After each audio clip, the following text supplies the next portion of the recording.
مس انایا، اگر آپ نے ابھی اسی وقت میری آفس سے باہر قدم نہ رکھا تو مجھے سیکیورٹی بلانی پڑے گی۔ میر ہادی خان کی برف جیسی سرد آواز گونجی تھی۔ دروازے کے باہر کھڑے چند طلباء حیرت سے ایک دوسرے کو دیکھنے لگے۔ ڈپارٹمنٹ کے سب سے سخت لیکچرر کے آفس میں بھی کسی لڑکی کے رونے کی آواز پہلی بار سنائی دے رہی تھی۔ انائی کی آنکھوں سے مسلسل آنسو بہ رہے تھے۔ صرف ایک بار میری بات سن لیجیے پلیز۔ میر ہادی نے بے رحمی سے نگاہیں پھیر لی۔ میری کلاس، میرا آفس اور میری زندگی، تینوں جگہ جذبات کی کوئی گنجائش نہیں ہے، آپ بس جا سکتی ہیں۔ یہ کہتے ہوئے اس نے آفس کا دروازہ اس کے سامنے بند کر دیا۔ انایا چند لمحے وہیں کھڑی رہی۔ اس سے لگا جیسے یہ دروازہ اس کے دل پر بند ہوا ہے۔ باہر کھڑے طلباء کی نظریں اس پر جمی تھی۔ کسی کو کچھ سمجھ نہیں آ رہا تھا کہ یونیورسٹی کی سب سے ذہین طلباء آخر اپنے ہی استاد کے آفس میں کیوں رو رہی تھی۔ انایا نے کانپتے ہاتھوں سے اپنے آنسو صاف کیے، آخر بار بند دروازے کو دیکھتے خاموشی سے وہاں سے چلی گئی۔ وہ نہیں جانتی تھی جس شخص نے آج اسے اپنی زندگی سے نکالا تھا چند ماہ بعد، وہی شخص اسے ہر حال میں واپس اپنی زندگی میں لانے کے لیے دنیا سے لڑنے والا تھا۔ صبح کے 8 بج رہے تھے مگر انایا مرزا آئینے کے سامنے کھڑی نہ جانے کتنی دیر سے خود کو دیکھ رہی تھی۔ انایا، آج یونیورسٹی جانا ہے یا نہیں؟ امی کی آواز پر وہ چونکی، جلدی سے دوپٹہ سنبھالا اور مسکراتے ہوئے بیگ اٹھا لیا۔ اس کے لبوں کی مسکراہٹ کی وجہ یونیورسٹی نہیں تھی بلکہ وہ شخص تھا جسے دیکھے بغیر اس کا دن مکمل نہیں ہوتا۔ میر ہادی، ڈپارٹمنٹ کا لیکچر MBA، سنجیدہ، کمگو اور اپنی ذات میں مگن رہنے والا شخص۔ وہ شاید ہی جانتا ہو کہ اس کی کلاس میں ایک ایسی طلباء بھی بیٹھی ہیں جو ہر لیکچرر سے زیادہ اسے دیکھا کرتی ہیں۔ انایا روز سب سے پہلے کلاس میں پہنچتی، صرف اس لیے کہ جب میر ہادی دروازہ کھول کر اندر آئے تو وہ اسے ایک نظر دیکھ سکے۔ آج بھی وہ پہلے بینچ پر بیٹھی دروازے کو دیکھ رہی تھی۔ اس کا دل معمول سے کہیں زیادہ تیزی سے دھڑک رہا تھا۔ اچانک کلاس روم کا دروازہ کھلا۔ میر ہادی ہمیشہ کی طرح پرسکون انداز میں اندر داخل ہوا۔ انایا کی نظر بے اختیار اسی پر ٹھہر گئی۔ اسے دنیا کی کوئی چیز اتنی خوبصورت نہیں لگی جتنا خاموشی سے چلتا ہو وہ شخص۔ اسے نہیں معلوم تھا کہ اسے پسندیدگی ہے یا محبت، لیکن اتنا ضرور جانتی تھی اگر ایک دن بھی میری ہادی نظر نہ آئے تو اس کا پورا دن اداس گزر جاتا۔ اگلے چند ہفتوں میں انایا کی روٹین صرف ایک شخص کے گرد گھومنے لگی۔ اگر میر ہادی کی کلاس صبح ہوتی تو وہ آدھا گھنٹہ پہلے یونیورسٹی پہنچ جاتی۔ اگر کلاس دوپہر میں ہوتی تو تب تک بے چین رہتی جب تک وہ کلاس روم میں داخل نہ ہو جاتا، لیکن لیکچرر کم سنتی۔ وہ اسے زیادہ دیکھا کرتی، کبھی وہ وائٹ بورڈ پر لکھتے ہوئے اچھا لگتا، کبھی فائل بند کرتے ہوئے، اور کبھی سنجیدہ انداز میں پوری کلاس کو خاموش کراتے ہوئے۔ اسے خود بھی اندازہ نہیں تھا کہ وہ آخر کیوں ہر وقت اسی کے بارے میں سوچتی رہتی۔ دوسری طرف یوں ہی آج بھی وہ بس پاگلوں کی طرح اسے دیکھ رہی تھی۔ تبھی لیکچر کے دوران اچانک اس کی نظر انایا پر پڑی۔ دونوں کی نظریں چند لمحوں کے لیے ملی۔ انایا گھبرا کر فوراً اپنی کتاب کی طرف دیکھنے لگی۔ میر ہادی نے بغیر کچھ کہے دوبارہ لیکچر شروع کر دیا، مگر اب وہ اس طلباء کو نوٹ کرنے لگا تھا جو ہر کلاس میں سب سے خاموش ہوتی۔ آج بھی وہ جب آیا تو وہ کلاس میں پہلے سے موجود تھی۔ میر ہادی کو اندر آتے دیکھ اس نے ملائم سی آواز میں سلام کیا۔ سامنے آتے ہوئے شخص نے گردن موڑ کر ایک نظر اسے دیکھا اور پھر سر جھکا لیا، لیکن تب تک وہ اس کے حسین اور جمیل چہرے کو دیکھتی ہی رہی۔ اونچا لمبا قد، سلیقے سے بنے ہوئے بال اور بلو کلر کی شرٹ میں اس کا چمکاتا ہوا چہرہ ایک حسین منظر پیش کر رہا تھا۔ سب بچوں کے آنے اور لیکچر شروع ہونے تک وہ یوں ہی بلکہ ساکت گئے اسے دیکھتی رہی۔ تبھی میر ہادی نے نظر اٹھا کر اسے دیکھا اور دوسرے ہی لمحے اس کی نظر زاویہ بدل گئی۔ وہ پھر سے پڑھانے لگا۔ معمول کے مطابق کچھ بھی بدلا ہوا نہیں تھا، لیکن اس پر متواتر پڑتی ہوئی نظریں میر ہادی کو بدمزہ کر رہی تھی۔ وہ چاہنے کے باوجود اپنی توجہ اس کی جانب مرکوز نہیں کر پا رہا تھا اور بالآخر جھنجھلاتے ہوئے اسے سر اٹھا کر اس کی آنکھوں میں دیکھا۔ انایا، تمہاری توجہ کدھر ہے؟ سامنے بیٹھی ہوئی نازک سی لڑکی کو یوں لگا جیسے اس کا دل اچھل کر حلق میں آ گیا۔ اس نے بے اختیار اپنے لبوں کو دانتوں میں دبا کر سر جھکا لیا۔ آنکھوں کی نمی وہ اس شخص سے چھپانا چاہتی تھی جب سلگتی ہوئی نظروں سے اسے دیکھ رہا تھا۔ آخر آپ کا دھیان بار بار کہاں بھٹکتا رہتا ہے؟ میں آپ کو پڑھنے کے لیے کہہ رہا ہوں، لیکن آپ بس ایک ٹیلی باندھ کر مجھے دیکھتی جا رہی ہیں۔ وہ کبھی کبھی اسے یوں ہی جھاڑ دیا کرتا بغیر کسی وجہ سے اس کی نظروں سے جھنجھلا کر۔ تمام بچے اس کی ڈانٹ سن کر ایک دم چپ کر گئے اور اگلے وقت میں وہ جتنا پڑھتا رہا اس نے اتنی دیر کوشش کی تھی کہ وہ سر اٹھا کر اسے نہ دیکھے اس کے چلے جانے کے بعد کلاس سے نکلتے ہوئے اس نے آنکھوں میں آئی ہوئی نمی کو پلکیں چپک چپک کر حلق میں اتارا اور سیدھا حویلی واپس آ گئی۔ کمرے میں آنے کے بعد وہ نہ جانے کیا سوچ رہی تھی۔ آج تک ان کی حویلی میں ایسا نہ ہوا کہ کسی لڑکی نے اپنی مرضی سے کسی مرد کا انتخاب کیا ہو۔ آج تک ایسا نہیں ہوا کہ کوئی کسی کی نظروں کو بھایا ہو اور اس کے دل کی اس خواہش کو پورا کر دیا گیا، لیکن اس کے باوجود وہ وہی خواہش کرنے والی تھی جو آقا جان نے ممنوع کر رکھی تھی۔ عنایہ خاندان کی سب سے چھوٹے بیٹے کی سب سے بڑی بیٹی، آقا جان کی جان وہ اصول جو آج تک وہ اپنی بیٹیوں کے لیے نہیں بدل پائے، انہوں نے اپنی پوتی کے لیے بدل دیے۔ میٹرک ہونے کے بعد وہ جس طرح ان کے پیروں میں بیٹھ کر رو رہی تھی، انہیں اس پر بے تحاشا ترس آیا۔ حالانکہ سلیم صاحب نے صاف کہہ دیا تھا کہ اب اسے زیادہ وہ تعلیم حاصل نہیں کر سکتی کیونکہ یہ ان کی خاندان میں ممنوع ہے، لیکن آقا جان کی محبت کا کمال تھا کہ اس نے اس لڑکے کو پڑھنے کی اجازت دے دی۔ لیکن اجازت دینے سے پہلے انہوں نے اس کی ناتواں کندھوں پر پورے خاندان کی عزت کو لاد کر بھیجا تھا۔ اسے باور کروا دیا تھا کہ اگر وہ اس گھر سے جائے گی تو ان کے مان، رتبے اور عزت کو ساتھ لے کر جائے گی۔ سو احساس بھی تھا، لیکن دل پہ کہاں چلتی ہے، دل پر کسی کا زور نہیں چلتا۔ کالج کے 2 سال اس نے ویسے ہی گزارا جیسے آقا جان نے چاہا تھا، لیکن اس اب کے سال میں اس کی نظریں کتنی بار بھٹک کر میر ہادی کی جانب مڑ گئیں، وہ اندازہ نہیں لگا پائی۔ اس رات کو دیر تک بے قراری کے عالم میں رہی۔ روشنا بیگم نے اسے کھانے کے لیے بلایا، لیکن اس نے انکار کرتے ہوئے کہہ دیا کہ اسے بھوک نہیں ہے۔ بھوک تو کب کی مر چکی تھی۔ وہ 22 سال معصوم سی لڑکی اپنے دل کے ہاتھوں اتنی مجبور ہو چکی تھی کہ اب اسے فرار کا کوئی راستہ نہیں تھا۔ اسے ہر صورت اس شخص کو بتانا تھا کہ وہ اسے محبت کرتی ہے، اسے تذلیل کو برداشت نہیں کر سکتی۔ معمول کے مطابق اگلے دن وہ یوں نہیں گئی۔ اس روز اس نے خود کو تیار کر لیا تھا، جو بھی تھا وہ اس کے سامنے کہہ دینے کی ہمت رکھتی تھی اور کہنا بھی چاہتی تھی کہ استاد کے آنے سے پہلے جہاں سبق تیار کرنا جاتا ہے، وہیں اس نے اپنے دل کی ساری بات کو رٹ کر اپنے لبوں کی نوک پر رکھا۔ وہ آئے اور وہ بس اس کی آنکھوں میں دیکھتے ہوئے دہرا دی، ہمت چاہتے تھے تو اس نے اپنے اندر ہمت بھی جمع کر لی۔ زندگی میں پہلی بار وہ کوئی ایسا کام کرنے والی تھی۔ اگر آقا جان کو پتہ چل جاتا تو شاید وہ اسے اس حویلی سے بھی نکال دیتے، لیکن جو بھی ہوتا دیکھ لیا جاتا۔ ابھی اسے انجام کی پرواہ نہیں تھی۔ ہمیشہ کی طرح وہ سب سے پہلے موجود تھی، تبھی وہ داخل ہوا، وہیں پیشے ورانہ مسکراہٹ کے ساتھ جو ہمیشہ اس کے لبوں پر چھائی ہوتی۔ اس نے کتنی التجا کی تھی، کبھی تو وہ اسے دیکھ کر گہری نظروں سے دیکھتا رہے اور پھر اس کے لبوں پر ایک شریر سے مسکراہٹ پھیل جائے، لیکن ایسا کبھی نہیں ہوا۔ اس کے سامنے کھڑا ہوا 30 سالہ بھرپور نوجوان چہرے پر بشاشت پھیلائے کلاس لے رہا تھا۔ اس نے کلاس میں عنایہ کا دھیان خود پر دیکھا، جسے دیکھتے آج اس نے ڈانٹنے کے بجائے عنایہ کو کلاس ختم ہوتے ہی یہ اپنے آفس میں آنے کا کہہ دیا۔ عنایہ کی تو جیسے دلی مراد پوری ہو گئی تھی، اسے تو موقع مل گیا تھا اس سے بات کرنے کا۔ کلاس ختم ہوتے ہی وہ اجازت لیتی اس کے آفس میں داخل ہوئی۔ نہ جانے اس کے دل میں کیا سمائی۔ اسے پہلے میر ہادی کہتا، جب اس نے اپنے لرزش کرتی ہوئی انگلیوں سے اپنی کتابوں کو سائڈ پر رکھتے ہوئے ڈائریکٹ میر ہادی کی آنکھوں میں دیکھا، وہ کچھ چونکا۔ آج تک وہ دیکھتی آئی تھی، لیکن اس بار اس کا دیکھنا مختلف تھا۔ وہ دیر تک اسے دیکھتا رہا، جب اس نے بات کا آغاز کیا۔ میں آپ سے محبت کرتی ہوں سر، کیا آپ میری اس محبت کو قبول کریں گے؟ سامنے بیٹھا ہوا شخص ساکت بیٹھا رہ گیا، اس کی آنکھوں کی پتلیاں وہیں جامد ہو گئیں۔ اس گھر، اس فیملی کی شان و شوکت سے وہ بخوبی واقف تھا۔ جس ایریا سے وہ تھی، وہ لوگ اپنی عزت کے معاملے میں کیا سے کیا کر جاتے، اسے علم تھا، لیکن جو کچھ اس نے سنا وہ کوئی خواب نہیں تھا بلکہ حقیقت تھی۔ ہوش میں تو ہے عنایہ، آپ جانتی ہیں کہ آپ کیا کہہ رہی ہیں؟ اس بار اس نے اپنی آواز کو سنجیدہ رکھا جانے کے باوجود وہ قرق نہیں کر پایا۔ دل بے تحاشا دھڑک رہا تھا۔ ایسا نہیں تھا کہ وہ استاد بن گیا تو اس کے جذبات مر گئے، ناممکن۔ آنسو اس کی حسین آنکھوں کی باڑ توڑ کر اس کے رخساروں پر بہنے کے لیے بے قرار ہوئے، لب لرزتے رہ گئے۔ میں جو کچھ کہہ رہی ہوں بالکل سچ کہہ رہی ہوں سر، میں جھوٹ نہیں بول رہی۔ آپ میرے حواسوں پر سوار ہو چکے ہیں، مجھے آپ سے محبت ہو گئی، اس نے بلا جھجک کہہ دیا اور وہ فوراً اٹھ کھڑا ہوا۔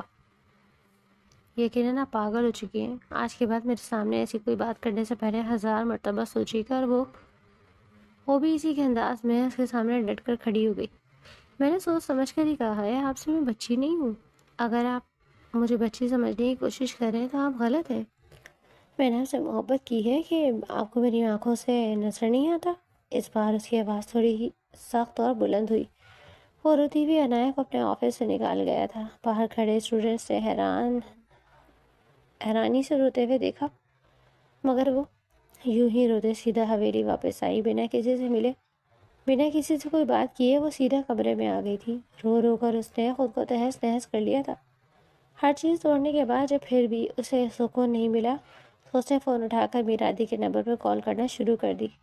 وہ جو خود کافی پریشان تھا، گھر آ کر تھکے تھکے انداز میں لیٹا ہوا تھا، اپنے موبائل پر آتے ہی نمبر سے کال کچھ لمحے وہ دیکھتے ہی رہنے کے بعد اٹھ گیا، مگر وہ یہ نہیں جانتا تھا یہ کال اس کی پوری زندگی بدل دے گی۔ دوسری طرف کال اٹینڈ ہوتے دیکھ کسی کے رونے کی آواز آئی۔ پلیز سر، پلیز، آپ کو خدا کا واسطہ ہے فون کٹ مت کیجیے گا، پلیز میری بات سنیں، میں آپ سے شدید محبت کرتی ہوں، پلیز مجھے یوں اکیلا مت کریں، میں آپ کے بغیر مر جاؤں گی، سر پلیز۔ میرادی، سر پلیز آپ میری بات کو سمجھنے کی کوشش کریں، پلیز میں آپ کے ساتھ ساری دنیا کو چھوڑنے کو تیار ہوں۔ وہ روتے ہوئے نہ جانے کیا کہہ رہی تھی جب کسی نے ایک دم اس کے ہاتھ سے موبائل چھینا۔ بات کرتی روتی عنایہ کا جسم یک لخت سن ہو گیا۔ تائی جان، تائی جان کے منہ سے بمشکل یہ الفاظ نکلے تھے، جبکہ سلمیٰ بیگم نے ایک زوردار تھپڑ اس کے منہ پر مارا۔ بے غیرت، بے حیا، تمہیں باہر پڑھنے کی اجازت اس لیے دی تھی کہ تم باہر یہ گل کھلاتی پھرو؟ ابھی بتاتی ہوں میں تمہارے دادا جان اور باپ کو کہ تم باہر کیا کرتی پھرتی ہو۔ وہ غصے سے چیخی۔ نہیں تائی جان، پلیز میری بات سنیں، نہیں ہرگز، میں تمہاری کوئی بات نہیں سنوں گی۔ تم ہماری عزت کو مٹی میں ملانے کا سوچ رہی ہو، تم اس لڑکے کے ساتھ بھاگنے کا سوچ رہی ہو۔ جبکہ دوسری طرف کال پر موجود میر ہادی ان کے الفاظ سن رہا تھا۔ عنایہ نہیں جانتی تھی کہ کال چل رہی ہے یا کٹ گئی ہے، مگر وہ بار بار تائی جان کی منتیں کر رہی تھی جنہوں نے ایک دم سے ایک ہنگامہ کھڑا کر دیا۔ وہ اسے کھینچتے ہوئے نیچے ہال میں لے آئی کہ اپنی بیٹی کے کرتوت دیکھیں۔ یہ کالج میں کسی میر ہادی کے نام کے ٹیچر کے ساتھ مشکی پتنگیں لڑاتی پھر رہی ہے، اس کے ساتھ بھاگنے کی کوشش کر رہی ہے۔ وہ اسے گھسیٹتے ہوئے ہال میں پھینکنے والے انداز میں بنی۔ اس کا موبائل آغا جان کے سامنے کر دیا جس پر کال بند ہو گئی تھی، مگر میر ہادی کے نمبر پر کیے جانے والے کال کو دیکھتے ہوئے حیران رہ گئے۔ یہ کیا کہہ رہی ہیں؟ تمہاری مشکل بولے تھے۔ دادا جان پلیز میری بات کو سنیں، میں بس یہ پوچھ رہا ہوں یہ سچ کہہ رہی ہیں یا جھوٹ؟ اس سے زیادہ ایک لفظ نہیں آغا جان، ہاں یا نہ؟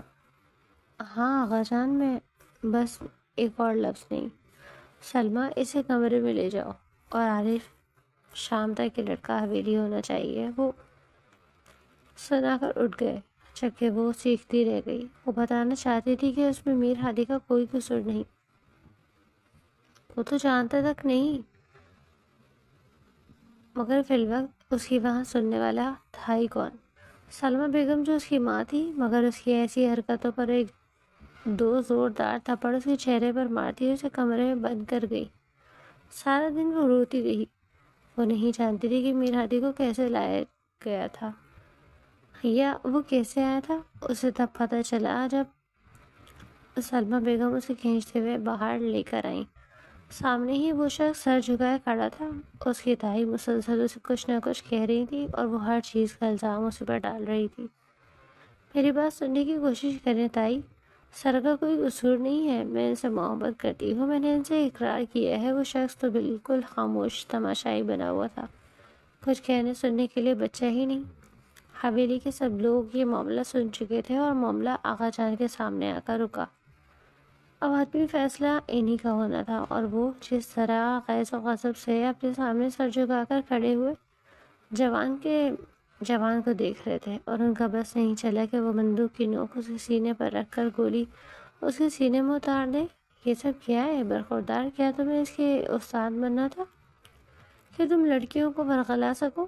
وہ سر جھکا اپنی شرمندگی کو چھپانا چاہتا تھا اور چھپاتا کھڑا رہ گیا۔ اس لمحے اسے اس لڑکی پر جتنا غصہ محسوس ہو رہا تھا صرف وہی جانتا تھا۔ اس کا بس نہیں چلا کہ وہ اس لڑکی کو جہنم میں دھکیل دے جس نے نہ ہی اپنی عزت کی حفاظت کی اور نہ ہی اس شخص کی عزت کی حفاظت کر پائی۔ یہ بالکل بے قصور ہے۔ میری بات سنیں آغا جان، اس نے درمیان میں ٹوکنا چاہا لیکن سلیم صاحب کے ایک سناٹے دار تھپڑ نے اس کی بولتی بند کر دی۔ خبردار، اگر تم نے آغا جان کی بات کو ٹوکنے کی کوشش بھی کی تو اگر کوئی اور وقت ہوتا تو ہو سکتا تھا آغا جان اس پر ہاتھ اٹھائے جانے کی شدید مذمت کرتے، لیکن اس وقت وہ قصوروار تھی۔ ہماری بیٹی کو پڑھانا تھا، عشق پڑھانا، ایسا ہم نے نہیں کہا تھا۔ بغاوت سکھانی، ایسا نہیں کہا تھا ہم نے۔ ان کی آواز حویلی کے در و دیوار کو ہلانے پر مجبور کر رہی تھی۔ جاؤ یہاں سے، اس سے پہلے کہ ہم تمہیں زہر زمین کاٹ دیں، اور آج کے بعد یہاں نظر مت آنا۔ انہوں نے اگلا حکم جاری کر دیا۔ وہ چپ چاپ ایک قدم اٹھاتا حویلی سے باہر نکل گیا، لیکن نکلنے سے پہلے بھی اس نے ایک بار اس تڑپتی ہوئی لڑکی کو نہیں دیکھا جو اتنا تشدد سہنے کے باوجود چیخ چیخ کر کہہ رہی تھی کہ قصوروار صرف وہی ہے۔ وہ حویلی کی بیٹی تھی، اس لیے اس کی بات کو دبایا جا رہا تھا۔ یہ بات اتنی چھوٹی نہیں تھی کہ حویلی سے ابھر کر حویلی تک ہی معدوم ہو جاتی، بلکہ یہ ایک اتنا بڑا ہنگامہ تھا جس نے پورے علاقے کو اپنی لپیٹ میں لے لیا۔ ایسا پہلی بار ہوا کہ خاندان کی کوئی لڑکی بغاوت پر اتر آئی۔ اس نے صرف صاف لفظوں میں کہہ دیا۔ سلیم صاحب اسے گھسیٹتے ہوئے کمرے میں لے گئے اور بند کر دیا۔ آج کے بعد تمہارا کھانا پینا بند، جب تاکہ تم اپنی زبان سے اس شخص کا نام نہیں مٹا دیتی۔ نہ جانے کیسے مگر کالج میں بھی یہ خبر پہنچ گئی تھی، وہاں سے بھی ہادی کے گھر تک بھی، اس کے باپ تک بھی یہ خبر پہنچ گئی۔ انہوں نے طنزیہ نگاہوں سے اپنے بیٹے کو دیکھا تھا۔ وہ جانتا تھا کہ اس کا باپ ہمیشہ سے ہی اس کے پیشے کے خلاف ہے۔ وہ کبھی نہیں چاہتا تھا کہ وہ اس پیشے سے منسلک ہو، اور یہی وجہ ہے کہ آئے روز اس کے احباب کے ساتھ اس کے تعلقات بگڑے رہتے۔ ویسے داد دینی پڑے گی تمہیں شہزادے، اچھی جگہ ہاتھ مارا ہے تم نے۔ تو یہی وجہ تھی اتنی بغاوت کر کے استاد بننے کی، جوان لڑکیوں کو جھانسے میں پھنسانا، اور وہ دکھ سے اپنے باپ کو دیکھتا رہا۔ ہاتھ ہے کہ آپ کو اپنے ہی خون پر بھروسہ نہیں؟ اس نے دھیمے لہجے میں انہیں آئینہ دکھانا چاہا، جبکہ اسے ایک نظر دیکھنے کے بعد وہ پلٹ کر نور بیگم کو دیکھنے لگے۔ بہتر ہے کہ تم اپنے بیٹے کو سمجھاؤ، خان حویلی کے سردار سے پنگا لے تو بے موت مارا جائے گا۔ وہ اپنے بیٹے کے لیے الفاظ استعمال کر رہے تھے۔ وہ ان کی نرینہ اولاد تھا اور ان کا اکلوتا بیٹا، لیکن وہ اس پر بھی رحم نہیں کھا سکتے، اور وجہ یہی تھی کہ وہ ان کی بات نہیں مانتا۔ اصول میں لپٹے ہوئے شخص جو ہر ایک کی زندگی کو اپنے نظریے سے دیکھتے، لیکن آج اس لڑکی کی وجہ سے اسے جتنی بڑی ہار کا سامنا کرنا پڑا، آج سے پہلے اس نے ایسا نہیں سوچا تھا۔ کمرے میں آنے کے بعد اس نے کمرے میں موجود ہر چیز کو زمین بوس کر دیا۔ اس کا بس نہیں چل رہا تھا کہ جھنجھلاتے ہوئے وہ ہر چیز کو تہس نہس کر کے یہاں سے فرار ہو جائے۔ اس کی بنی بنائی عزت تباہ ہو گئی۔ یہ بات نہ جانے کہاں کہاں تک جائے گی، لیکن اب پچھتانے کے علاوہ اور کوئی راستہ نہیں تھا۔ حویلی والوں نے اتنا ہنگامہ نہیں کیا جتنا لوگوں کو یقین تھا کہ وہ کریں گے۔ حتیٰ کہ لوگوں نے تو یہاں تک گمان کر لیا کہ وہ میر ہادی کو جان سے مار دیں گے یا پھر یہاں سے کہیں غائب کر دیں گے۔ میر ہادی کا باپ بھی کوئی کیا گزارا نہیں، اس کے پاس بھی اچھی خاصی زمینیں تھیں۔ اس علاقے کا اگر کوئی دوسرا سردار مانا جاتا تو وہ اس کا باپ تھا، لیکن جو رتبہ آغا جان کے پاس تھا وہ کسی کے پاس نہیں تھا۔ وہ اس علاقے کی سرپرست تھے، لوگوں کی بیویوں کا فیصلہ کرنے والے، اور آج بات ان کی اپنی بیٹی پوتی تک آپ پہنچے۔ اس رات لوگوں کی ضد پر اور نور بیگم کے خوف کی وجہ سے وہ اپنے بیٹے کے ساتھ حویلی میں گئے، حالانکہ ان کے بیٹے کا کوئی قصور نہیں تھا۔ اس نے واضح لفظوں میں اپنے ماں باپ کو بتا دیا کہ وہ بے قصور ہے، لیکن انہوں نے وہاں جا کر آغا جان سے ملاقات کی۔ لاؤنج میں گہری خاموشی چھائی ہوئی تھی۔ وہ تو پہلے بھی حویلی والوں کے بلانے پر بنا کسی کو بتائے چپ چاپ چلا گیا۔ وہ نہیں چاہتا تھا کہ اس کے باپ تک یہ خبر پہنچے۔ جب سب پہنچ گیا تھا تو اس کے باپ نے اور اس کی ماں یہی فیصلہ کیا تھا کہ وہ ایک بار حویلی جا کر اس معاملے پر بات کریں گے۔ بہت منع کرنے کے بعد بھی وہ ان کے ساتھ آ گیا۔ سربراہی کرسی پر آغا جان بیٹھے تھے، ساتھ ان کے دونوں بیٹے سلیم اور سکندر۔ ان تینوں کی آنکھوں میں غیظ و غضب کے باوجود لبوں پر خاموشی چھائی ہوئی تھی۔ جب ولی صاحب نے بات کا آغاز کیا، میں نہیں جانتا کہ اس میں میرا بیٹا کتنا قصوروار ہے، جبکہ اس کا کہنا ہے کہ اس کا کوئی قصور نہیں، لیکن پھر بھی اگر میرے بیٹے کی وجہ سے حویلی کی عزت یا شان میں کوئی فرق آیا تو میں اس حوالے سے معافی طلب کرنے آیا ہوں۔ علی صاحب نے نہایت پرتباری اور تحمل سے معاملات کو سنبھالتے ہوئے ساری ضد کو سائڈ پر رکھ کر بات کی، جبکہ آقا جان دیر تک ان کا چہرہ دیکھتے رہے کہ اندر جھانک کر کون دیکھ رہا تھا کہ پچھلے 2 دنوں سے نہ ہی ان کی پوتی نے کوئی نوالا کھایا اور نہ ہی پانی کا ایک گھونٹ اپنے حلق میں اتارا۔ سلمہ بیگم نے دوپہر میں سختی کر کے اسے پانی کے چند گھونٹ اور چننے والے منہ میں ٹھونس دیے تھے، لیکن وہ نہیں کھا پائی۔ اس کی آنکھیں رو رو کر سوج چکی تھیں، اس کے اندر ایک اذیت پھیلی ہوئی تھی، بخار تھا کہ کم ہونے کا نام ہی نہیں لے رہا تھا، اور ایک ہی ضد اسے ہر صورت میں میر ہادی چاہیے تھا، یہ جانے بغیر کہ وہ شخص اسے پانا چاہتا ہے یا نہیں۔ وہ بس اسی ضد لگائے بیٹھی تھی، قصور چاہیے جس کا بھی ہو، لیکن میری بچی اذیت میں ہے۔ آقا کے لبوں نے حرکت کی، انہوں نے میر ہادی کو باور کروایا۔ وہ بس طرف ہو کر پہلو بدل کر رہ گیا۔ بلا شبہ وہ لڑکی بے تحاشا حسین تھی، اسے عزیز بھی تھی، لیکن آج تک اس نے اسے محبت کی نظر سے نہیں دیکھا۔ ہاں، یہ سچ تھا کہ وہ قریب رہ کر اس کے دل میں جگہ بنا پائی، لیکن وہ جگہ نہیں جو وہ حاصل کرنا چاہتی تھی۔ بڑے خان صاحب، میں قسم کھا کر کہتا ہوں کہ میرا ایسا کوئی ارادہ نہیں تھا، میں تو ایسا سوچ بھی نہیں سکتا۔ تو اس نے خود اپنے کردار کی صفائی پیش کرنا چاہیے، یعنی تمہارا کہنے کا مطلب ہے کہ ہماری بیٹی نے تمہیں بہکایا؟ جھوٹ بول رہے ہو تم؟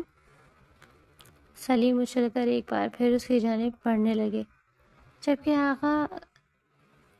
آقا کی سخت آواز نے انہیں تھم جانے پر مجبور کر دیا۔ غلطی چاہے جس کی بھی تھی، لیکن اب جو فیصلہ ہوگا وہ ہمارا ہوگا۔ کسی کو بھی یقین نہیں تھا اس وقت وہاں کیا فیصلہ ہونے والا تھا۔ ان کی تیز آواز حویلی کے در و دیوار سے ٹکرا رہی تھی۔ میر ہادی نے چونک کر سر اٹھایا۔ وہ کیا کہہ رہے تھے؟ اسے لگا یہ صرف اس کی غلط فہمی ہے، اسے سننے میں غلطی کر دی، لیکن ایسا نہیں تھا۔ وہ وہی الفاظ دہرا رہے تھے جو سن رہا تھا۔ میں چاہتا ہوں کہ اس ہفتے کے اختتام پر تم عزت سے چند لوگوں کو لے کر آؤ اور میری پوتی تمہارے بیٹے کے ساتھ نکاح کر کے رخصت ہو کر جائے۔ صرف اس کی محبت میں انہوں نے اپنے اصول بدل دیے، انہوں نے ہار مان لی۔ جو فیصلہ انہوں نے کر لیا تھا، اس فیصلے کے خلاف جانے کی ہمت اس کی اپنی اولاد میں نہیں کر سکتی۔ اسی لیے وہ تسلی سے یہ فیصلہ کر رہے تھے اپنے بیٹوں کو دیکھنے کے بجائے، جبکہ میر ہادی دھک سے رہ گیا۔ اس کا دل چاہتا تھا کہ وہ فوراً انکار کر دے۔ وہ نہیں اس لڑکی کو بیوی بنا کر یہاں سے لے جانا چاہتا۔ اگر وہ اسے یہاں سے لے کر جاتا، سچائی کی شکل اختیار کر لیتی۔ کبھی کبھی کسی پر یقین نہ کر پانا۔ اس کا اس لڑکی کے ساتھ ایک پاکیزہ تعلق تھا اور وہ اسے پاکیزہ ہی رہنے دینا چاہتا تھا۔ دونوں خاندانوں کے درمیان فیصلہ ہو گیا اور اب فیصلے کو بدلنے کی گنجائش نہیں تھی۔ علی صاحب بھی بے حد مطمئن تھے۔ وہ تو کالج نہیں آ رہی تھی، شاید اس پر پابندی لگا دی گئی تھی۔ گھر میں نکاح کی تیاریاں ہونے لگی اور وہ بے چین سا رہنے لگا۔ اندر ایک جنگ چھڑی ہوئی تھی۔ اس کا بس نہیں چل رہا تھا کہ وہ لڑکی اس کے سامنے آئے اور وہ اس کا گلا دبا دے، بلکہ بہت حسین تھی، حالانکہ اس میں کوئی خاص خامی نہیں تھی، لیکن پھر بھی نہ جانے کیوں وہ چاہنے کے باوجود اس کی جانب متوجہ نہیں ہو پا رہا تھا۔ اس نے طے کر لیا تھا کہ وہ مر جائے گی۔ اس کے گھر والوں کو رتی برابر بھی فرق نہیں پڑتا تھا، چاہے وہ سلگ کر مر جائے۔ تڑپ تڑپ کر پچھلے 2 دنوں سے وہ اس کمرے میں بند تھی، نہ ہی اسے باہر جانے کی اجازت تھی۔ افسوس نے بھی وہی کیا جو کچھ اس سے بن پایا۔ اس نے کھانا پینا چھوڑ دیا اور اس کے لبوں پر بس ایک ہی ضد تھی، اسے ہر حال میں میر خان چاہیے تھا۔ اس کے علاوہ وہ کسی اور کے بارے میں سوچ بھی نہیں سکتی تھی۔ اس کے چچا نے اس پر ہاتھ اٹھایا اور اس کے باپ نے اسے تھپڑ مارا۔ اس کی دائی امی نے تو ویسے ہی بات کو اتنا بڑھاوا دیا کہ وہ سب کی نظروں میں گر جائے۔ انہیں یہ بات ایک آنکھ نہیں بھائی کہ ان کی اپنی سکی اولاد وہ مقام حاصل نہیں کر پائے جو وہ مقام وہ لڑکی حاصل کر چکی تھی، اور اس سے پہلے اس کی ماں کو بھی وہی مقام حاصل تھا جو آج تک روشنا بیگم نہیں حاصل کر پائیں۔ بالآخر اسی روز آغا جان نے اسے بلا کر بتایا کہ انہوں نے میر ہادی سے اس کا نکاح کرنے کا فیصلہ کر دیا۔ وہ ساکت سی بیٹھی انہیں دیکھتی رہ گئی۔ خواہش اتنی جلدی پوری ہو جاتی ہے اسے یقین نہیں تھا۔ وہ اس بات پر تو یقین کر ہی نہیں سکتی تھی، اپنی بڑی بڑی آنکھوں کو جھپک کر دیکھتی ہوئی۔ کوئی اس لمحے انہیں بے تحاشا ناراض تھے، لیکن پھر بھی اسے دیکھتے رہے اور آگے بڑھ کر آغا جان کے قدموں میں بیٹھے ہوئے اس نے سر ان کے گھٹنوں پر رکھ دیا۔ اب سچ کہہ رہے؟ اسے یوں لگا جیسے مرتے ہوئے شخص کو ایک آخری بار جینے کی نوید دے دی گئی ہو، جیسے پیاس میں اور ای کیسے مارتا ہے یار، سو لگتے ہوئے شاہ کو پانی کا ایک گھونٹ میسر آ جائے۔ اسے وہ شخص مل رہا تھا، اس سے بڑھ کر اسے کیا چاہیے تھا؟ اس سے لگا جیسے اسے ساری خدا ہی مل رہی ہے۔ چاہے وہ مقام تمہیں اس گھر میں حاصل ہو سکتا ہے، تمہیں اس گھر میں حاصل نہ ہو سکے، تم آسائشوں کے لیے بھی ترسو، کیونکہ تم میرے خیال میں ان کی منچاہی بہو نہیں ہو سکتی۔ ولی خان کو بہت اچھی طرح جانتے تھے، لیکن ان کی ساری باتوں کو پس پش ڈالتے ہوئے وہ تو صرف اس بات پر خوش تھی کہ اسے میر ہادی ملنے جا رہا تھا، وہ اس کی دلہن بننے جا رہی تھی، اور ہر ایک کی ناراضگی کو سائڈ پر رکھتے ہوئے وہ پورے دل سے اپنی نکاح کی تیاری میں مست ہو گئی۔ اسے جانے سے پہلے یہاں سب کو منا کر جانا تھا، آپ لوگ مان بھی جاتے، ساری ناراضگی ختم ہو جاتی۔ اسے یقین تھا جس روز اس کے ہاتھ پر میر ہادی کے نام کی مہندی لگائی گئی، اسے لگا وہ دنیا کی خوش قسمت ترین لڑکی ہے۔ یہ کوئی کمبائن فنکشن نہیں تھا، بس اس کے ہاتھ پر مہندی لگا دی گئی اور حویلی میں گہری خاموشی تھی، نہ کوئی ڈھولک، نہ کوئی جگمگاتی روشنی، بس چپ چاپ۔ اور اگلے دن اسے وہ روسی لباس پہنا دیا گیا جسے پہننے کے بعد وہ میر کی بننے جا رہی تھی۔ کچھ دیر کے بعد اسے نکاح کے لیے باہر لایا گیا۔ وہ جانتی تھی کہ اس کا باپ اس سے ناراض ہے، آغا جان ناراض ہے۔ اس نے سب کو منانے کی کوشش بھی کی، لیکن دوسری جانب سے ایک سرد مہری اور خاموشی تھی۔ اس کی بارات آ چکی تھی، قاضی صاحب نے نکاح شروع کیا۔ اسی میر ہادی ہر صورت قبول تھا، اس نے قبول کر لیا، نکاح نامے پر دستخط کر دیے۔ دوسری جانب میر ہادی سے رضامندی چاہی۔ وہ کچھ دیر چپ چاپ بیٹھا رہا اور کچھ دیر کے بعد اس نے بھی رضامندی دے دی۔ نکاح نامے پر دستخط کرتے ہوئے اس میں سارے حقوق اس لڑکی کے نام لکھ دیے گئے تھے، جس کے لیے ابھی تک اس کے دل میں صرف ناراضگی تھی، صرف جنون اور غصہ تھا۔ نکاح کے بعد اسے میر کے پہلو میں لا کر بٹھا دیا گیا۔ دونوں ایک دوسرے کو مکمل کر رہے تھے، دونوں کی جوڑی انتہائی سے زیادہ خوبصورت تھی، تاہم وہ میر سے عمر میں کافی چھوٹی لگ رہی تھی۔ ویسے بھی اس کے چہرے کی معصومیت کچھ ایسی تھی کہ دیکھنے والا اسے بہت کاموں پر تصور کرتا، اور اس وقت وہ لبوں پر ایک حسین سی مسکراہٹ سجائے اپنی چمکتی ہوئی آنکھوں کے ساتھ وہ ہر دیکھنے والے آنکھ کو خیرہ کر رہی تھی۔ آغا جان نے اس کے سر پہ ہاتھ رکھ کر رخصتی کا وقت آ گیا۔ اس کی آنکھوں میں چمک آغا جان کے زندہ رہنے کی وجہ سے تھی۔ اس کے سینے سے لگ کر وہ پھوٹ پھوٹ کر رو پڑی، اپنے بابا کی جانب بڑھی، جنہوں نے بس اس کے سر پہ ہاتھ رکھا۔ آج ان کی آنکھوں میں وہ آنسو تھے، وہ نہیں چاہتی تھی کہ یہاں سے جانے سے پہلے کسی کو دکھ دے کر جائے، سو جھکتے ہوئے اس کے پیروں کو پکڑنا چاہا اور انہوں نے جھک کر اسے اٹھا کر اپنے سینے سے لگا لیا۔ اس نے حویلی والوں کو الوداع کہہ دیا، اور وہ اس روز اس کا آخری دن تھا۔ اب ایک نئی زندگی کا آغاز تھا، لیکن وہ نہیں جانتی تھی کہ نئی زندگی کا آغاز بھی اتنی عجیب ہوگا کہ ایک لمحے کے لیے اسے ساکت کر دے۔ میر ہاؤس میں داخل ہوتے ہی ایک سرشاری اس کے پورے وجود میں پھیل گئی۔ آج وہ پورے حق سے ان کی بہو کے درجے پر فائز تھی۔ اس کی ننند نویرہ اس کے ساتھ چلتی اس کے لہنگے کو سنبھال رہی تھی، اور نور بیگم بھی بہت محبت سے مسکرائی تھی اس کے ساتھ ساتھ، جبکہ وہ شخص تو مکمل طور پر خاموش تھا، نہ ہی محبت بھری نظریں، نہ ہی ہلکی سرگوشیاں۔ اسے یقین تھا کہ اسے دیکھنے کے بعد وہ ساری ناراضگی ترک کر دے گا، اس لیے اس وقت مسکراتے ہوئے ساری رسموں کو نبھا رہی تھی۔ نور بیگم نے اسے کمرے میں بھیج دیا۔ کمرے کو اچھی خاصی سجاوٹ دی گئی، رنگے برنگے پھولوں سے مزین کمرہ خوشبوؤں کا گہوارہ بنا ہوا تھا۔ وہ کمرہ اس کے کمرے سے چھوٹا تھا، لیکن اور بڑی محبت سے ہر کونے کو دیکھ رہی تھی۔ اس کی بڑی بڑی آنکھوں کی چمک بتا رہی تھی کہ وہ کتنی خوش ہے۔ آنے والے وقت نے، میر ہادی سے ہونے والی ملاقات نے اس کے دل کو دھڑکا دیا۔ آج تک وہ ہمیشہ ایک سر کی حیثیت سے اس کے سامنے آیا، آج وہ کس طرح اس کے سامنے آئے گا؟ اسے کیا کہے گا؟ شاید ڈانٹنا شروع کر دے، ناراض وہ اپنی ناراضگی کا اظہار کرے، لیکن اس میں سے ایسا کچھ بھی نہیں ہوا۔ مجھے اس وقت کمرے میں داخل ہوا، وہ بے اختیار پلکوں کو جھکا کر اپنے چہرے کی گلناری کو چھپاتی رہ گئی۔ اپنے دونوں لبوں کو ایک دوسرے میں پیوست کر کے وہ ذرا سا مخملی لبوں سے مسکرائی، لیکن تب تک وہ شخص اس کے سر پہ پہنچ چکا تھا۔ مضبوطی سے اسے بازو سے تھام کر بیڈ سے نیچے اتارتے ہوئے وہ اس کے لیے حیرت کا باعث بنا۔ وہ سر اٹھا کر اسے دیکھتی رہ گئی اور مقابل نے اس کے حسین و جمیل چہرے کو دیکھا۔ بلا شبہ وہ بےتحاشا حسین لگ رہی تھی۔ اگر کوئی اور ہوتا تو اس وقت بہکتے ہوئے اسے سینے سے لگا کر اپنے صاف کھڑے ہوئے شخص کی آنکھوں میں صرف غصہ تھا، نفرت، اور اگلے ہی لمحے وہ اتنی شدت سے دھاڑا کہ وہ بے اختیار اچھل کر دو قدم دور ہوئی۔ کیا سوچا تم نے زمانے بھر میں بدنامی کا داغ میرے ماتھے پر سجا کر مجھے حاصل کر لو گی؟ اتنا آسان ہے میر ہادی کو حاصل کرنا؟ وہ دھاڑا اور وہ کانپتے ہوئے بس اسے دیکھتی رہی۔ آنکھوں کی نمی بڑھنے لگی۔ آج تک کسی نے اسے اتنی اونچی آواز میں بات نہیں کی تھی، گویا کہ وہ شخص اسی تذلیل کر رہا تھا، لیکن محبت میں تذلیل بھی قابل قبول ہوتی ہے۔ وہ نرمی سے اسے دیکھتے ہوئے آگے بڑھی۔ سر، اس کے لبوں نے سرگوشی کی تھی اور میر ہادی نے سختی سے اس کا چہرہ دبوچ لیا۔ سر یعنی تم آج بھی مجھے سر سمجھتی ہو؟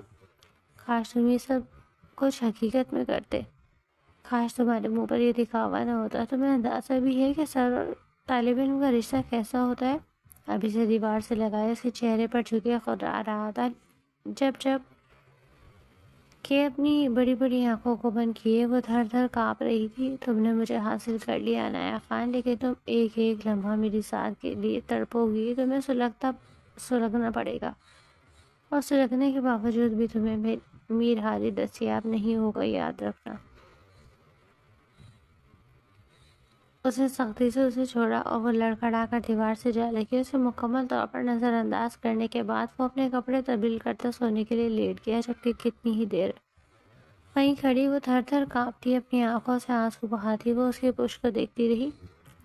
کتنی دیر وہ وہیں کھڑی رہی اور پھر مرے مرے قدموں کو گھسیٹ کر کپڑے چینج کرنے چلی گئی۔ کچھ دیر کے بعد وہ آ کر اب بستر کے ایک کونے پر لیٹنے لگی، لیکن میر ہادی نے اسے فوراً وہاں سے اٹھنے کا حکم دیا۔ وہاں سے اٹھ کر وہ کچھ دیر ان صوفے پہ بیٹھی رہی، اپنی انگلیوں کو چٹکاتی اس کے سو جانے کا انتظار کر رہی تھی۔ شاید اس کے سو جانے کے بعد اسے فرار کا راستہ مل جائے، وہ سونے کے لیے لیٹ سکے، لیکن میر ہادی نے اس پر نہیں لگا دی۔ صوفے پر سر رکھے سوتے ہوئے اس نے جس طرح کی حسین رات تھی بے سکونی میں گزاری تھی، صرف وہی جانتی تھی۔ اتنا تو طے تھا کہ اب اس کے لیے محبت مر چکی تھی، اسے صرف تذلیل حاصل کرنے والی تھی۔ شادی کو 2 ہفتے ہونے والے تھے اور اس بالکل بھی بات نہیں کرتا۔ اسے دیکھ کر وہ ایسے طنز کرتا کہ عنایا کا دل مر جانے کو کرتا۔ وہ اسے کمرے میں بھی بے دخل کر گیا تھا۔ وہ محبت تو کیا، وہ تو شدید ترین نفرت سے بھی آگے گزر چکا تھا۔ جبکہ نور بیگم اس کے ساتھ کافی اچھی تھی اور ان کے کہنے پر اس نے ڈرتے ڈرتے میر ہادی سے کالج جانے کی اجازت لی تھی۔ نہ جانے کیوں، مگر وہ اسے اجازت دے گیا تھا۔ اب کی بار اس نے زیادہ تماشا نہیں لگایا۔ مزید اسے اس شخص سے اچھے کی امید نہیں تھی۔ اس نے کہا تھا کہ وہ اسے اپنے لیے ترسائے گا، وہ ترسا رہا تھا۔ وہ تڑپتی رہی اس کی شکل دیکھنے کے لیے، اس کے قریب آنے کے لیے، لیکن وہ تو محبت کا خدا بن بیٹھا۔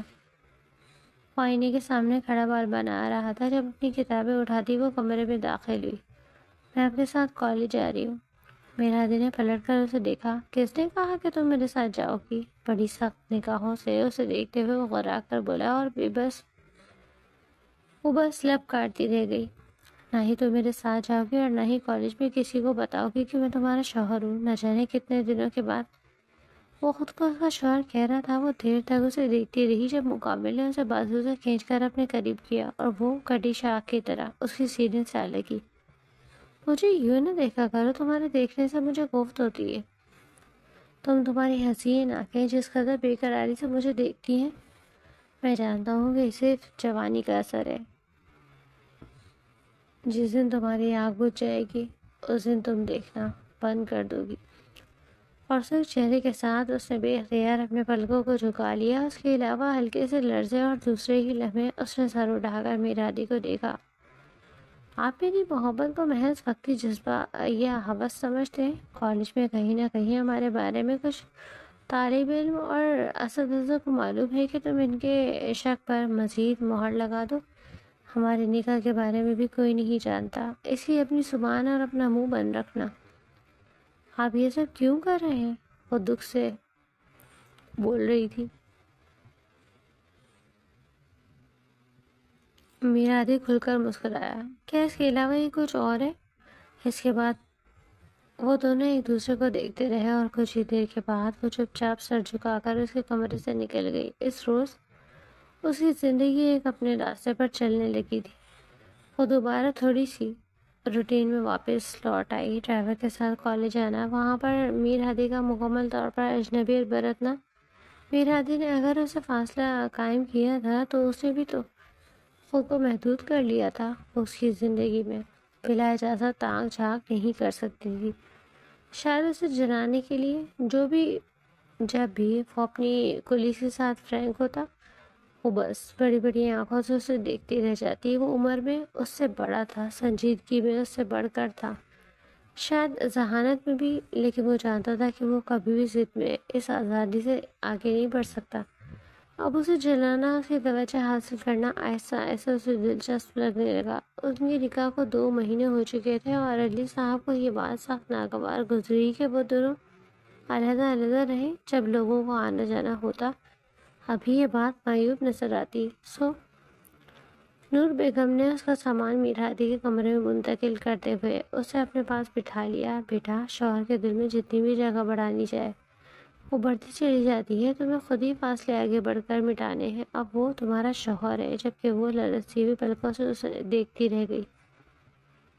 وہ مجھ سے نفرت کرتے ہیں، اس نے بے اختیار کہہ دیا، جبکہ آنسو اس کی ایسی آنکھوں میں چمکنے لگے اور آہستہ نور بیگم کو اس پر ٹوٹ کر پیار آیا۔ نرمی سے اسے اپنے قریب کرتے ہوئے انہوں نے اس کا سر اپنے شانے پر ٹکا دیا۔ وہ خود عورت تھی جو ساری زندگی مرد کی محبت کے لیے ترستی رہی اور اپنی بہو کو خود اس حالت میں نہیں دیکھ سکتی۔ کوئی بھی تم سے نفرت نہیں کر سکتا، تم اتنی حسین ہو کہ کسی کو بھی بہکا سکتی ہو، اور وہ تو تمہارا شوہر ہے۔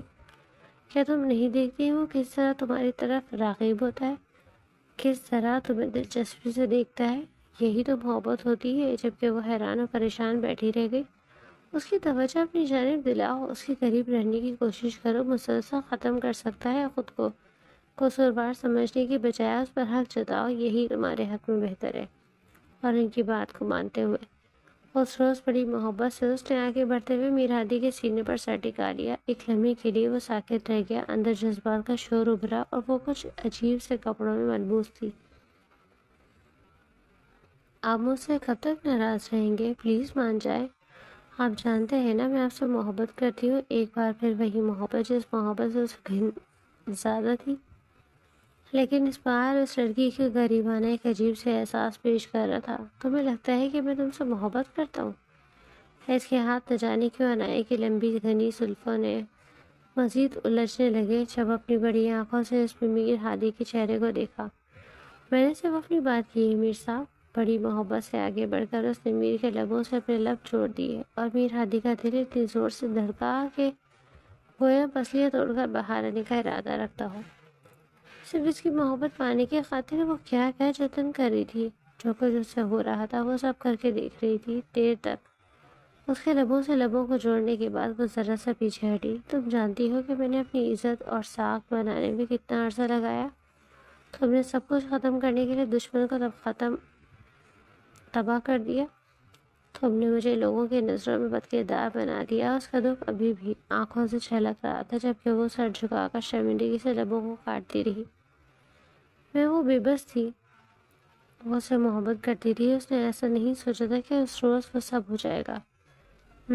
کوشش کروں گا کہ تمہیں تمہارا حق دے سکوں، اتنا کہتے وہ سونے کے لیے لیٹ گیا۔ اس سے پہلے کہ وہ صوفے پر جاتی، جب اس کا 2 لفظ سنجیدہ جملہ کانوں سے ٹکرایا، بیڈ پر ہی آ جاؤ، وہ چپ چاپ لیٹ گئی۔ کچھ دنوں سے وہ بدلا بدلا نظر آنے لگا۔ اکثر عنایا کو لگتا کہ وہ اسے دیکھ رہا ہے، مگر جب وہ اس کی جانب دیکھتی تو نظروں کا ساویہ گھما لیتا۔ آج بھی وہ اپنی اسائنمنٹ تیار کر رہی تھی جب میر ہادی نے نہ جانے کے اس لمحے کو سوچتے ہوئے آگے بڑھتے ہوئے اس کے بالوں سے کیچڑ اتار دیا۔ عنایا کی سانس تھمی۔ یہ کیا مطلب کیا؟ تمہیں ہی میں نزدیک چاہیے ہوں نا؟ وہ بہکا بہکا بولا۔ پلیز مجھے اسائنمنٹ بنانے دیں، اس ملتے جی نظروں سے اسے دیکھتے ہوئے بولی۔ اسے یہی لگ رہا تھا کہ وہ قریب آ کر پھر تانے دے گا، جبکہ میر ہادی نے کھینچ کر اسے اپنے قریب کر لیا۔ تو بس یہی تھی تمہاری محبت؟ وہی ہمیشہ والی بات جو وہ دہرا دیا کرتا، مجھ سے زیادہ امپورٹنٹ ہے یہ؟ اپنی چمکتی ہوئی آنکھوں سے وہ اسے دیکھتے ہوئے زج کر رہا تھا، جبکہ اس نے نفی میں سر ہلا دیا۔ صبح آپ ہی سب کے سامنے مجھ پر نالائق اسٹوڈنٹ کا ٹیگ لگا کر مجھے کلاس روم سے باہر بھیج دیں گے؟ اس نے اپنی بے بسی ظاہر کی تھی اور اپنے مقابل کھل کر ہنس پڑا۔ یعنی ابھی تک ڈرتی ہوں مجھ سے؟ وہ پوچھ رہا تھا اور عنایا نے ہاں میں سر ہلایا۔ اس بات کا تو سوال ہی پیدا نہیں ہوتا کہ وہ کبھی اس سے خوفزدہ نہیں ہوگی، جبکہ پوری قوت سے، پوری حق سے اس کے بالوں سے چھیڑ خانی کرنے کے بعد وہ اس کے دل دھڑکا رہا تھا۔ ہلکی پھلکی اٹکھیلیاں کرتے ہوئے وہ اسے کھینچ کر اپنے سینے پہ سلا کیا۔ رات اس کے سینے پر سر رکھے نہ جانے وہ کب سوئی، اسے پرسکون نیند سوئی تھی کہ صبح لیٹ آنکھ کھلی۔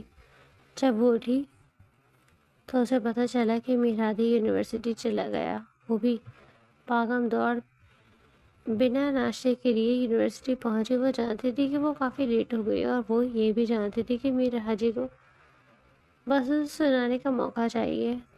بہت تیز قدم اٹھاتی کلاس روم کے دروازے تک پہنچی۔ سامنے ہی وہ کلاس کو لیکچر کروا رہا تھا جب اس کی نظر دروازے پر کھڑی عنایا پر پڑی۔ سر میں آئے کم ان؟ اس نے دھیمی آواز میں اجازت طلب کی۔ نو مس عنایا، آپ پورے 20 منٹ لیٹ ہیں، اور ایسے نالائق اسٹوڈنٹ کی میری کلاس میں کوئی جگہ نہیں جنہیں وقت کا خیال نہ ہو، وہ سنجیدگی سے بولا۔ وہ جو رات اتنی محبت سے بات کر رہا تھا، اسے اپنے قریب لٹا کر سرگوشیاں کر رہا تھا، حالانکہ ابھی تک وہ اسے وہ حق نہیں دے پایا ہے جو وہ حق رکھتی تھی، لیکن دوری ابھی بھی قائم تھی۔ سر پلیز، اس نے التجا کرنا چاہی، لیکن میر ہادی کی آواز بلند ہو گئی۔ اس کے رونے کی پرواہ کیے بغیر وہ اسے کمرے سے نکال چکا تھا۔ اس نے بس ایک چھوٹا سا مذاق کیا تھا، وہ اسے تنگ کرنا چاہتا تھا، لیکن اس روز وہ پھوٹ پھوٹ کر رو پڑی۔ وہ تنگ آ چکی تھی اس شخص کی مغروری برداشت کرتے کرتے، اسے اپنی محبت کا یقین دلاتے دلاتے۔ وہ تھا کہ ماننے کا نام ہی نہیں لیتا تھا، آخر اسے مان بھی تو جانا چاہیے تھا۔ اتنا تو وہ حق رکھتی تھی کہ وہ اسے قریب کرتا، کم سے کم سب کے سامنے اسے تسلیم تو کرتا۔ میں نے واقعی میر ہادی کے ساتھ زیادتی کر دی۔ آنسو آنکھوں سے ٹوٹ ٹوٹ کر گر رہے تھے۔ اپنی محبت کے خاطر میں نے ان کو گھسیٹ کر اپنی زندگی میں شامل کر لیا، کم سے کم مجھے ایسا نہیں کرنا چاہیے تھا۔ ایک احساس تھا جو اسے گھیرے ہوئے تھا۔ جذباتی تو وہ شروع سے ہی تھی، اب وہ بھی جذبات میں آ کر ایک غلط قدم اٹھانے کا سوچ چکی تھی۔ ڈرائیور کے ساتھ گھر آتے وہ کمرے میں بند ہو گئی۔ ارد گرد ڈھونڈتے اس نے نیند کی گولیوں کی ڈبی اٹھا لی، جبکہ وہ یہ جانتی بھی نہیں تھی تو وہ کیا کرنے جا رہی ہے، مگر اس وقت وہ جذباتی پن میں کچھ نہ کچھ غلط کرنے کا سوچ چکی تھی۔ جہاں سے شروعات کی تھی وہ وہیں آ کر ٹک گئی۔ اس نے بس میر ہادی کو ایک میسج بھیجا اور پھر ہر رابطے کو ختم کر دیا۔ اس نے اس میسج کو واضح لکھا، مجھے معاف کر دیں کہ میں نے آپ کی زندگی میں اتنی بگاڑ پیدا کی۔ اب میں نے تسلیم کر لیا کہ میں ہار گئی ہوں، میں نے ایک شخص کی ہار کو تسلیم کر لیا۔ آج کے بعد آپ کو اپنی زندگی میں کم سے کم مداخلت کرتے دکھائی نہیں دوں گی۔ میں آپ کو کبھی نہیں دکھوں گی، آپ کو عنایا کہیں دکھائی نہیں دے گی۔ خدا حافظ۔ ایک مختصر لیکن پراسر میسج کو چھوڑ کر اس نے رابطہ ہی ختم کر لیا،